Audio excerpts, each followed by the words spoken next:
Il y a des gens qui ne se reconnaissent pas dans le slogan qui consiste à dire « Hey, les blancs, la vie des noirs compte ». Nous, on respecte tout le monde, mais le blanc n'est pas un baromètre pour nous, pour qu'on puisse nous dire « Notre vie compte ». S'il te plaît, respecte-nous. Si un blanc nous manque de respect, s'il nous marche dessus, on lui prendra la jambe et il n'aura plus de jambes par la suite. C'est comme ça qu'on fonctionne. Mais on n'est pas dans une démarche de dire « Hey, la vie des noirs compte.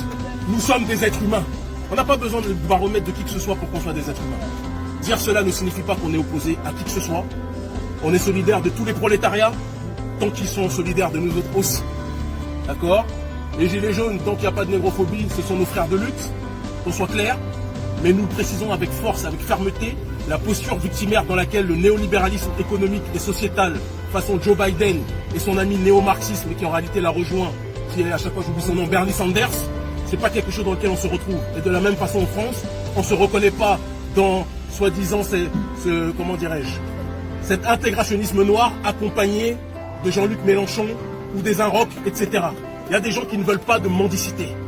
Il y a des gens parmi notre communauté qui veulent s'autodéterminer. Il y a des gens parmi notre communauté qui vous disent les brutalités policières. Et ils étaient très nombreux aux manifestations, il ne faut pas qu'on se trompe. Tous ceux qui sont partis manifester n'étaient pas des mendiants. Beaucoup qui sont partis manifester ne sont pas venus en disant on veut ça parce qu'on veut être intégré. Ils sont venus manifester parce qu'ils disaient on en a marre de la brutalité policière. Mais que l'on soit clair, il y a des gens qui ne veulent pas une mendicité vis-à-vis de la France. Ce qu'on veut, on l'obtiendra. Certains veulent s'organiser en tant que communauté et qui ne sont dans aucune démarche de victimisation. C'est la démarche dans laquelle nous sommes. Nous prenons la solidarité économique, nous prenons la solidarité culturelle, nous prenons la solidarité politique et nous demandons à notre communauté de cesser d'être inspiré de manière aveugle par le Black Swag américain, alors qu'on s'appelle ça c'est vrai. Bravo, bravo. Qu'on soit clair, SOS Raciste, je ne sais même pas c'est quoi à part sur Wikipédia, ça c'est le premier point. Ensuite, pour ce qui est de comité Adama, aucun média ne nous divisera. Assa c'est ma sœur, je l'aime en tant que sœur. Qu'on soit clair dessus. Maintenant, bien que Assa soit ma sœur, son entourage, tout ça, c'est un entourage dans lequel je me reconnais moins. Parce que quand je parle de la souffrance noire, j'ai pas envie de parler de ça avec la France insoumise. Quand je parle de la souffrance noire, je parle pas de ça non plus avec Valeurs Actuelles. C'est pas le cas d'Assa, bien évidemment. Et je l'ai dit tout à l'heure en conférence de presse, je le redis ici. Nous ne sommes ni de gauche ni de droite, ni d'extrême gauche façon Mélenchon, ni d'extrême droite façon Soral. Nous sommes des afro-descendants et nous nous battons pour l'autodétermination. De certaines statues maintenant en France qui apparaissent. Ça dépend de quelle France vous parlez. Si vous parlez des Antilles, on valide à 1000%. Parce que, comment il s'appelle, Schulcher, il n'a rien à faire là. Schulcher, il est arrivé après là, c'est le médecin après la mort. Il est arrivé quand les nègres marrons se sont rebellés. Et il est venu greffer son nom en disant c'est lui qui a fait la justice. C'était un négrophobe et ce n'est pas notre ami. On n'est pas concerné par lui. Maintenant, on va être très clair aussi. Nous, on ne cherche pas à forcer les autres à transformer leurs héros en bourreaux. Colbert qui est devant votre statut, qui est devant votre Assemblée nationale, c'est votre héros à vous. Si vous voulez le garder, à la limite, j'ai envie de dire que c'est un avantage pour notre population. Parce que ça va nous permettre de nous rappeler chaque jour que cette République a pour héros des gens qui ont esclavagisé ou qui ont contribué à l'esclavage de notre peuple. Ouais, bravo! Vous attendez quelque chose de la part du gouvernement de la République? J'attends rien d'eux, on n'a jamais rien attendu d'eux. Maintenant, on est une génération qui a décidé de se servir partout, en Afrique, dans les Caraïbes, et la diaspora ici s'organisera aussi en tant que communauté et va se servir que vous le vouliez ou pas. Quand je dis vous, je ne parle pas de vous, vous êtes très sympathique, je parle de l'oligarchie française. C'est moi qui vous remercie. Oui. Ça viendra tôt ou tard. Mais sans Macky Sall, si possible.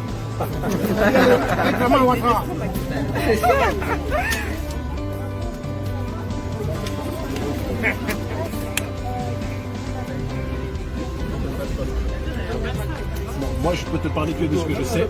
Je suis moi-même un moyen jeune entrepreneur, j'ai 38 ans, je suis plus tout jeune. Je suis né comme nous tous ici dans la diaspora, d'accord. Je suis rentré en Afrique à une époque où tout le monde disait que c'était impossible pour les gens de la diaspora de rentrer, qu'on n'allait pas être compris, qu'on n'allait pas être entendu. Je constate une chose, on est à l'heure actuelle la mouvance politique qui réunit le plus de gens sur le continent en Afrique francophone sur les questions relatives à la souveraineté de manière ferme. Donc ceux qui nous découragent et qui vous poussent à croire que rien n'est possible pour le retour sont des gens qui mentent.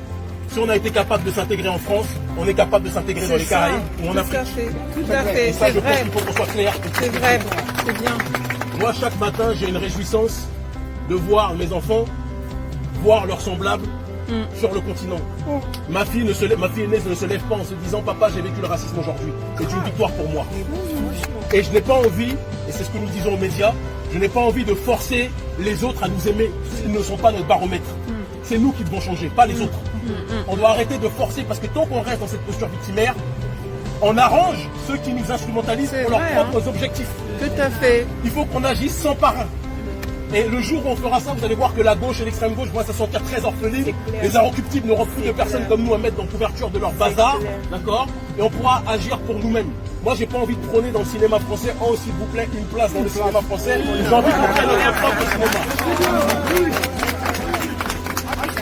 J'ai envie que, plutôt que de manger une place, je vois mes frères et mes sœurs qui sont dans les partis français, je les vois avec des cravates, le cou est tellement serré. Vraiment. Ah, un bon boubou là. Organisons, créons des structures reliées à la Caraïbe, reliées à l'Afrique, créons un circuit économique viable pour pouvoir booster l'économie, parce que sans économie on n'est rien. On est toujours là à crier pas de justice, pas de paix, mais si on n'a rien dans le portefeuille, dans 20 ans on va dire la même chose. Luther King a dit la même chose en 1950, on est aujourd'hui au 21e siècle, certains pensent qu'ils sont plus intelligents que King, je ne crois pas. Peut-être que la méthode de King n'était pas la bonne, même si je l'aime de toute mon âme.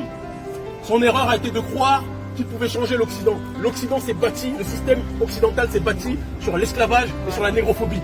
Il faut qu'on puisse le dire. Et dire cela ne signifie pas que tous les Occidentaux sont racistes, parce que c'est faux. Moi, j'ai rencontré des Blancs qui étaient plus valables que certains corrompus noirs qui sont à la tête de nos États. On peut le dire aussi.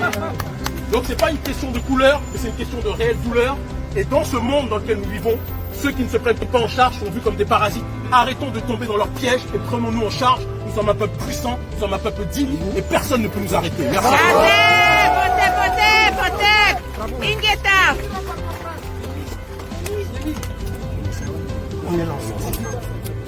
Je vous demande à chacun d'entre vous de vous tenir mobilisés, puisque le gouvernement français a fait l'erreur de me laisser rentrer. Oula, ça va chauffer.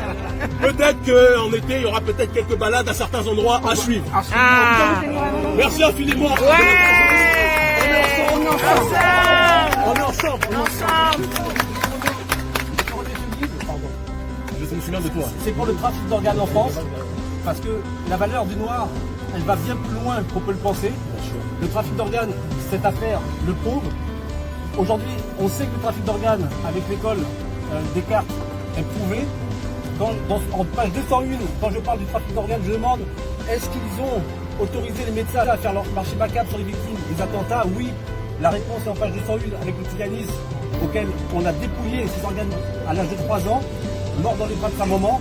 Et donc ce livre, je te l'offre. Merci mon frère. Parce qu'il démontre non seulement la corruption au niveau judiciaire, la façon dont ils s'entendent pour se servir dans la communauté noire. Et récemment avec le Covid, beaucoup de Noirs dans le 93. Ouais, ça c'est vrai. Il y a eu du trafic à fond.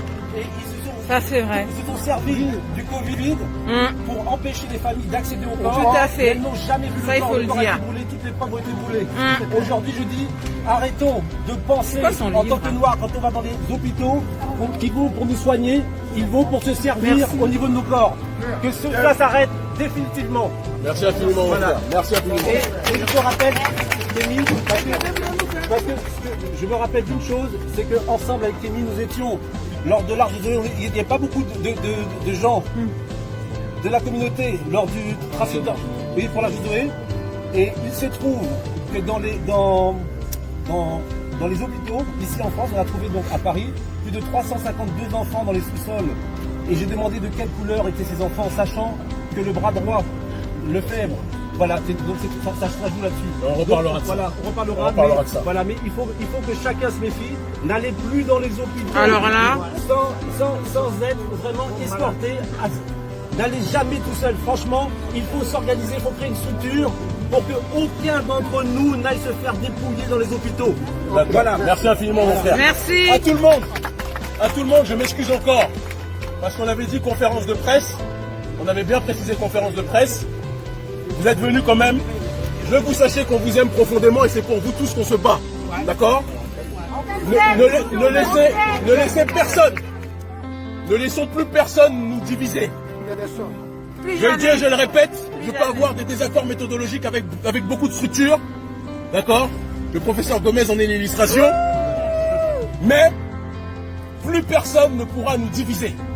Si on a des problèmes idéologiques, on les règle à la maison. Odette! Mais on ne laissera plus les médias occidentaux nous dire quels sont les bons noirs et quels sont les mauvais noirs. Plus On est jamais. tous mauvais par rapport à eux de toute façon. Merci. Odette!